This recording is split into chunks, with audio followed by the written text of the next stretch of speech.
having a conversation that is tied in with our quote of the day today is none other than my friend and colleague, and it breaks my heart that I have to have this conversation with her. That means opening the scars, the wounds, and everything. But before I introduce you to her, let us run the bumper. This is Family Circle.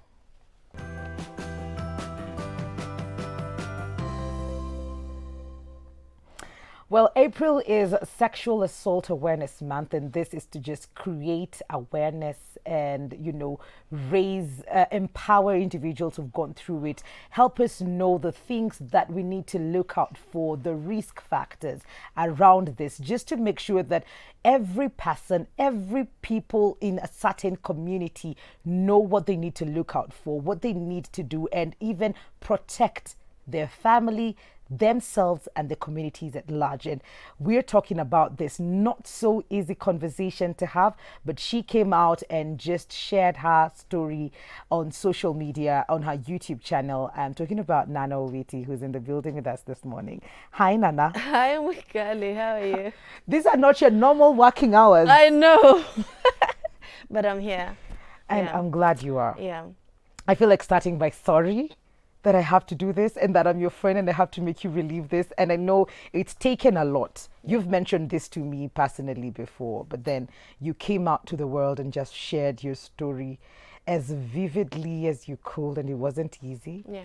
And here I am again. Don't and worry. I'm sorry. Don't worry. I think it's because of sharing that we get to get healed. Yes. I didn't know, just basically talking about it, that so many women have been going through it, and are even going through it as we speak. Yes. Very saddening statistic is that every 98 seconds, a child is being molested somewhere in the world. 98 seconds. So as we speak, right now, something is happening somewhere. And I think I saw somewhere where they were talking about how even the research on this is not done as much or as widely as it should, because most of the times these cases are hush-hush. These cases are killed. We choose to fight these battles out of court. We choose to forgive, or we are forced to even ignore and be like nothing happened, because most of it happens to children. Yes, and as I was speaking about it on my YouTube channel, by the way, by Nana Owiti, definitely plugging myself in here. Please by do. Nana Owiti is my YouTube channel. I have gone in deep depths talking about this, and I remember saying my deepest regret was basically not telling my mom in black and white, like, this is what really happened to me. I said it in the most sweetest way, like, I know it's deep and I know it's huge and it's weighing on my heart. Yes. But I didn't want to tell my mom, listen, someone is touching me when we go to sleep. I felt like I shouldn't. It's bad. Because when these people are doing whatever they're doing, they are old enough to know what they're doing to you. That's but true. You don't know exactly what it is they're doing, but you just know it's wrong. Yeah, right? yeah. And I remember saying it was such a great regret that I didn't tell my mom that. And someone DM'd me and told me, listen, I'm glad you didn't, because I told my mom, but she couldn't believe me. That's the truth. And when you shared, and maybe, Nana, we need to start a bit back, because for anybody who's probably not watched by Nana Owiti, or have not subscribed to by Nana Owiti's YouTube channel to see the story, maybe we can just start a bit back. How old were you when this started? And you mentioned that it was not once, it kept happening to you. Yes. So I was around 9 years old, and I used to live at Ushago with my grandparents and aunts and uncles. There at home, there was nothing crazy happening like that. So my mom was working in Nairobi, Embakasi to be precise. She was a cop, very strict person. Wow, my mom was super strict. So that explains why we didn't have a very close relationship. And what happens in the cops' houses, usually we used to share houses. So you find that a house has two bedrooms and one bathroom, one toilet, one dining area and a sitting room. Yes. So what that means is one cop will take one sitting room, and the other cop will take the dining area, and then you share the kitchen And the toilet. The toilet you share, like everything, yeah. So we had one bed in the sitting room for me. You know how you put that sheet over there for me, and of course anyone else, right? Yeah. And my mom, of course, was married then to my, dad, and I used to sleep with my uncle. Like, I don't know how she trusted this man to sleep with me. He was old. Was it the brother to your mom? No, he was the cousin to my mom. Okay. Like, their moms are sisters. Okay. Yeah. So this man touches me, and I remember the first time he did it, I'm like, I don't want to engage in this. And he's like, siata wa unishike. The audacity, and I was like, mi sitaki, wewe unataka kunishika, yes, but I do not want to touch you. And he was like, well, he went on with the gruesome act, and I remember just crying and asking him why he's doing that. But of course, I don't know where. And during the day, he'd be okay. He'll when be mom okay, is and around. he'll be telling me, "Don't say anything." And then that's where I discovered that the biggest gift we give to abusers is the silence of the victim. Yes. It's by me entirely being silent about it. It means he could do it over and over again, and still threaten me. Listen, don't tell your mom. If you tell your mom, sintabaki na wewe. And you see, my mom is working for so many hours. I don't get to see her as much. We are not as close. And then this is something that I feel like as a society, as a family, you shouldn't be saying it. Yeah. And I didn't. This is your uncle as well. Yes. And I'm like, so uncles do this? But this is not what I get at home, because I even used to sleep with my grandfather. Like, we share a bed. And I was such a princess. Like, he'll treat me like that sweet little baby as the first grandchild. And coming on this other side and finding this, I'm like, what is going on? Mm-hmm. I hated going to my mom's place. Oh. I hated it. And I remember this time, I told my auntie, like in 2017. Yeah. It's so weird. Every time I talk about it, it's like I'm going back to that 9-year-old all over again. I'm so sorry. It's okay. It's okay. So yeah. It's really, really. So when you sad. talked, how did you gather the courage to talk to mom? I don't know. I felt like it needed to stop. Yes. Because clearly I'm not going home. Yeah. So I tell my mom, so and so ananishika, and she's like, wewe kwa nini no, in fact sikushika. I said so and so ananichuna chuna. Yes. At least to make it palatable for her. And she joked about it, and she was like, we kwa nini unanichunia mtoto? I was like, why are you not asking me where? Exactly, nachunwa wapi? Nilifanya nini? Why are you not asking questions? So moving on, I knew this is a conversation we couldn't have. And I didn't tell anyone. Until you told your auntie later? No, I told my husband first. Oh, you told your husband first. In 2017. Yes. And I'm sure I had never shared this with any other guy that I was in a relationship with. First, I had trust issues. Yeah. I still struggle with that. Like, these are traumas you carry over and over, Yeah. because of what happened to you. Yes. And I remember the first time I told King I was pregnant, and I don't know what happened to that pregnancy, because honestly, I was such an emotional being. I'd cry all the time. Anyway, I don't know. I just felt like I needed to tell him something, because there was something that was happening in our lives, and he couldn't understand why, you know. So I told him, listen, this is what happened to me, and I think that is why I am the way I am. Yeah. And he was so shocked, and he asked, why didn't you tell me earlier? And I'm like, first, I'm already having trust issues here. Yes. And I don't want you to look at me and see damaged goods. I was damaged. I felt I was damaged, And he was in shock, and we talked about it, said, I need to start therapy and stuff. And then I said, okay, I need to heal. Like, how do I tell someone that's close to me, that knows my family, that knows this son over there. I don't want to say it, but I said, okay, let me tell my favorite aunt. Okay. And then the same cycle, you know, like she does not want to engage. Did she say anything? She was like, Nanani, uyo. And this is my favorite. We have a relationship. I love my aunt to death. Yeah. She's like my mom. After now, my mom passed on. And I could see how she was ashamed of having this conversation. Yeah. That is because of the silence, the yokes of silence that we have been led to believe that we should be not talking about these things. Yeah. It happened in the family. They want to protect this person that did it. And ni mtu wetu, how do we go about it? I'm sorry, Mwikali. It's okay. Making you cry.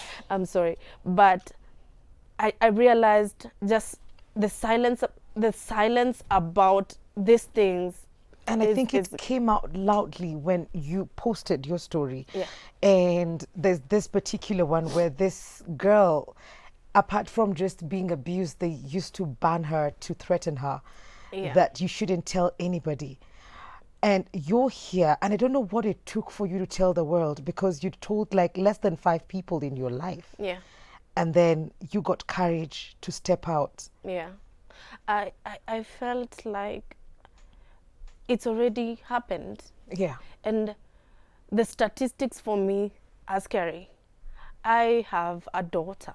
Yeah. I have a son. It's not even just girls that are being molested. That is true. Boys are being sodomized as well. It's a war that we need to rise. And as a parent, I felt the moral obligation to educate other parents so that they don't fall trap to this menace, you know. And most of the things that also came out is that it happens at home. It's the relatives. It is where you feel the safest. Exactly. So you find that even the stories I was getting, it was so many relatives. Was my uncle touched me, my brother touched me, my dad raped me. It was crazy. And only a few men were actually talking about these things, because again, one that I talked to that had through like the molestation story, he told me he went to visit rich cousins, and the sisters, now the cousins now, see they're really the siblings to the siblings now would say, twendeni tukamfanyie tabia mbaya. He's a boy, and he felt like he didn't want, unajua zile street cred, ataki kuluzio street cred kuiongelelea right now, because he felt he didn't even tell his wife until I did my story. That's when he said, let me break the silence, let me say something. But I felt like why they were doing that is because nilikuwa kwao. Yes. You and know, walikuwa wengi. Na wako wengi. So siezi jipigania. Exactly. And there are so many situations in this circumstance where you can't fight for yourself. And we're going to take a short commercial break. We will be right back. And we'll come back with Shazmin, who will also weigh in on this. And send in your questions, share your stories with us. 111 444 111. That is our SMS line. We'll be right back.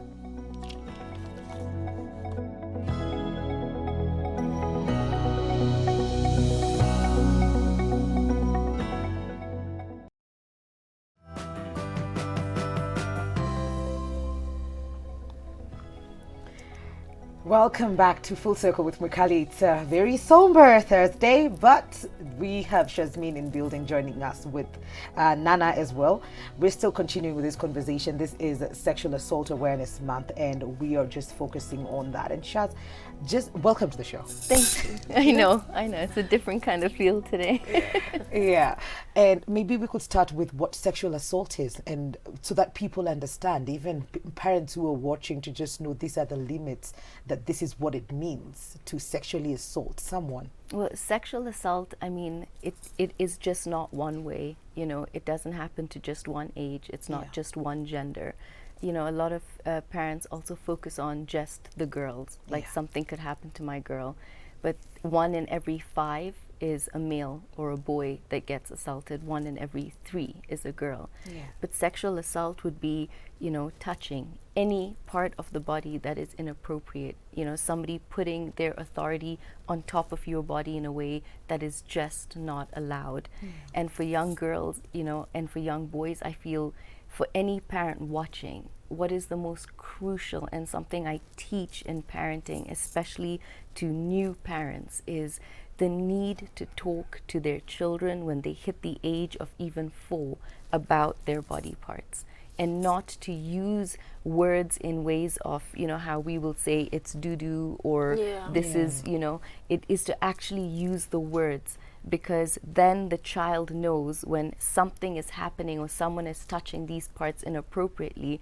You are not going to go tell a teacher, somebody touched my doo-doo, and the teacher's confused with, oh, that's okay, that's normal. But you can voice, and a child can voice and say, this happened to me, because that's what happens very often. Is I've seen is, you'll have the child that has been molested at home and body parts were touched, and they go and tell the teacher, they tell an aunt or they tell an uncle. But the way we use and how we word these body parts makes the uncle, the aunt, the teachers not understand what is going on in the child's life. And so they'll encourage the child to say, that's okay, that's normal, that's all right. And so the child feels, oh, this is okay. It's all right if my uncle or my aunt is doing this to me. But sexual assault is, it's any part of your body that even as a grown-up, you don't feel ready for somebody to touch. It's yours. This is your body. And I feel for children, sexual assault is something that they don't get to vocalize, as fast as an adult would nowadays. Because adults nowadays are encouraged to talk, they're aware. But children, they don't know. They sort of feel, this is my safe space, this is somebody I trust coming into my safe zone. And my parents are around technically, so they would know if something was off. And you see children who don't talk about this, the disorders that they grow up with. I counseled a girl that was sexually assaulted from the age of 6 to 8. And she grew up to put on so much weight. And she put on so much weight because she felt, and only realized in the sessions, because she walked in to lose weight. It's only in trying to lose weight that we discovered why. And she put on weight because she felt, I felt safe and I wouldn't be seen. And if I put on weight, nobody will ever want me. No. Yes. And this started from 6 to 8. And it grew, and this is how she spent, adulthood. Exactly, till 36, and not married and not getting in her. And she felt, I needed to lose weight because now I can attract somebody if I lose weight. But it's only to realize what was the core, what's the emotion behind having put on the weight, is when she discovered. And it's not only her, it's working with children who feel, we don't have a voice, we don't know how to speak about it. The family gatherings, my uncle, my aunt, my cousins, they're loved by the family. How do I be the one to come and say it?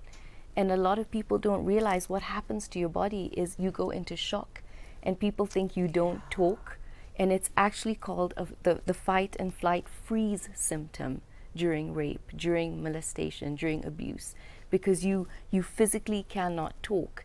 And so many children growing up thinking that I gave consent because I did not say no, I didn't say anything. It's not that you gave consent, it's that you didn't understand the body went into freeze, and you feel that at some point, if I cooperate, they will get off, they will move away, this will not happen again. It's when you listen to that, Nana, do you think if you had a better relationship with mom, then you'd be able to see exactly what happened to you? And just to tie that in, is it naming the body parts and telling your children now that nobody should touch you this way and nobody should touch you the other way, and this part is called this and this? Is it something that you have incorporated now? Yes, I feel like if I was like we had a very good relationship with my mom, I'll probably, I know I would have said something. And when it comes to how now I raise my kids, then I tell them, like, as soon as they can speak, this body part is called a vagina. It's not a doo-doo. Call it for what it is. Why are we softening the blow? while there's no blow at all. Yeah. Like, just tell your child it's a penis, and your child will even ask. When Iroma was taking a bath, Iroma is my son, and my daughter will say, but what is Iroma's called? It's called a penis. So it's different from mine. Yes, you have to explain to them. You have to use the right words for, call a spade, not a big spoon. Yes, and to teach them, nobody touches you here. Nobody should ever touch you here. And if anybody ever does, you come straight to mama and you tell her. Absolutely. Yeah. I was in, it blew my mind. I was in, we were doing a small seminar, and there was some lady who was talking about how she educates young girls on sexual assault. And she says that there was a girl who was consistently taught that this is a cookie. And this little girl was being assaulted and went to the teacher and told the teacher, somebody is licking my cookie. And the teacher said, that's all right. It's okay to share.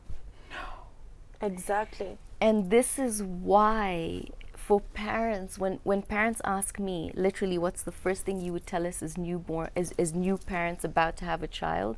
I say it's never too early to teach you that your children need to learn what their private parts mean to them. Yes. You need to know, never ever dilute the importance of it.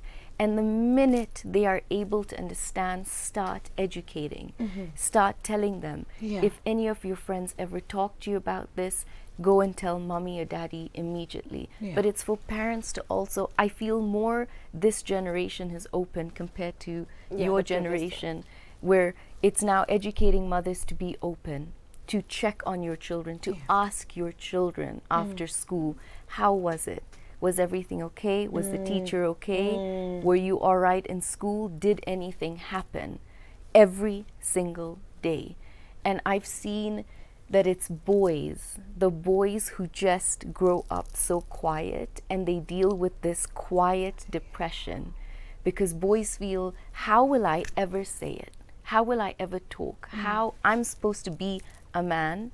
I'm supposed to be a man from the day I'm born, because this is like the whole boy-child problem.